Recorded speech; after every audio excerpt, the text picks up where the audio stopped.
तमिलनाडु राज्य के रामेश्वरम में हर सुबह ऐसी चहल पहल होती है। आसपास के गांव के मछुआरे रात में पकड़ी मछलियां बेचने आए हैं। हिंद प्रशांत इलाके का राजा मैकरेल, सी ब्रीम और झींगा मछली देखते ही देखते बिक जाती है। ग्राहक हैं गृहिणियां और थोक विक्रेता। ये आकर्षक कारोबार जल्द ही गायब हो सकता है। 10 साल में हम जो मछली समंदर से निकालते थे वो अब 2 साल में ही निकाल लेते हैं। मछलियों को प्रजनन का मौका ही नहीं मिलता। 28 साल के देवन बचपन से ही अपने पिता के साथ हर सुबह मछली पकड़ने समंदर में जाते थे। आज उनके पास अपनी नाव है, लेकिन भविष्य अनिश्चित है, क्योंकि तटों के पास मछलियां खत्म हो चुकी हैं और मछुआरे पानी में और आगे तक जाने लगे हैं। जीव विज्ञानी वेलविजी सिंगारावेलु कुछ मदद कर रही हैं। वो स्वामीनाथन रिसर्च फाउंडेशन में काम करती हैं। ये गैर सरकारी संगठन सार्वजनिक फंडिंग से चलता है। हमें समुद्री इकोसिस्टम की सेहत को प्राथमिकता देकर बचाए रखना होगा। मछुआरों का भी ध्यान रखना होगा और उसके साथ ही समुद्री इकोसिस्टम की हालत सुधारने के लिए जरूरी उपाय करने होंगे। ट्रॉलरों के जाल में बड़ी मात्रा में बाईकैच या गैर जरूरी मछलियों का फंस जाना एक बड़ी समस्या है। ये मछली पकड़ने वाली बड़ी नावें हैं, देवन के पास भी है। उनके जाल के छोटे छेदों में कई मछलियां फंस जाती हैं, खासकर वे जो बहुत छोटी होती हैं, और इसके परिणाम महसूस होने लगे हैं। हम लोगों को वो मछलियाँ नहीं दिख रही जिनके बारे में हमारे पूर्वज जानते थे। हम सिर्फ उनके नाम जानते हैं, उन्हें कभी देखा नहीं। एक समाधान है वर्गाकार छेदों वाले नए किस्म के जाल। ये ज्यादा लचीले होते हैं।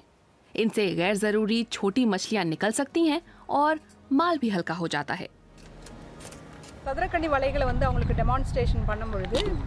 वर्गाकार जाल इस्तेमाल करने का बड़ा फायदा ये है कि अतिरिक्त मछलियां पकड़ में नहीं आएंगी। माल कम होगा तो डीजल की लागत भी कम होगी। बाई कैच ज्यादा नहीं होगा तो मछलियां अलग करने में समय भी कम लगेगा।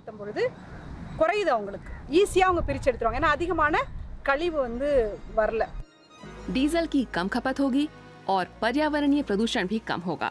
मछुआरों को नए जालों का इस्तेमाल सिखाने के लिए सिंगारावेलु समंदर में जाती हैं। वे करीब 23,000 मछुआरों को ट्रेनिंग दे चुकी हैं। देवन भी उनमें से एक हैं। देवन को ऐसे तरीके की तलाश थी कि समुद्री जैव विविधता भी बची रहे और कमाई भी बढ़ाई जा सके। ज्यादा मछली पकड़ने के लिए वो अलग अलग तरीके और तकनीकें आजमाने लगे। इससे हमें आसानी हुई और टिकाऊ तरीकों से मछली पकड़ने में हम उनकी मदद कर पाए। मछली पकड़ने का तरीका बदलना मछलियों की संख्या को बढ़ाने के लिए काफी नहीं होगा। इसलिए सिंगारावेलु तट के पास पानी में विशाल कंक्रीट ब्लॉक भी लगा रही हैं, जिन्हें मछलियां एक कृत्रिम रीफ की तरह इस्तेमाल कर सकें।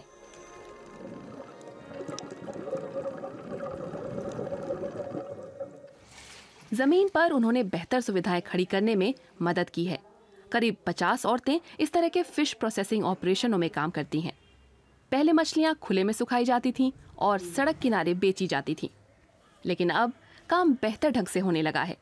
औरतें हर सीजन में हर महीने 2 टन मछलियां तैयार कर लेती हैं। अब यहाँ सफाई और सेहत के मापदंड रखे जा सकते हैं और मछलियां सुपरमार्केट और थोक व्यापारियों को लाभ में बेची जा सकती हैं। हमने मछुआरों की आजीविका के लिए बहुत सारे वैकल्पिक इंतजाम किए हैं। उन्हें बड़ी मदद मिली है। खासकर औरतों को सस्टेनेबल फिशरीज को केवल एक अकेले दखल के तौर पर नहीं देखा जाना चाहिए। ये तमाम चीजों का ही एक सामूहिक प्रयास है जो असरदार ढंग से समुद्री इकोसिस्टम की रक्षा करता है। देवन अक्सर याद करते हैं कि उनके पिता तरह तरह की मछलियां पकड़ते थे। उन्हें उम्मीद है कि तटों के पास के पानी में मछलियां फिर से दिखने लगेंगी। तभी समंदर आगे चलकर देवन के बच्चों और नाती पोतों को भी मछली दे पाएगा।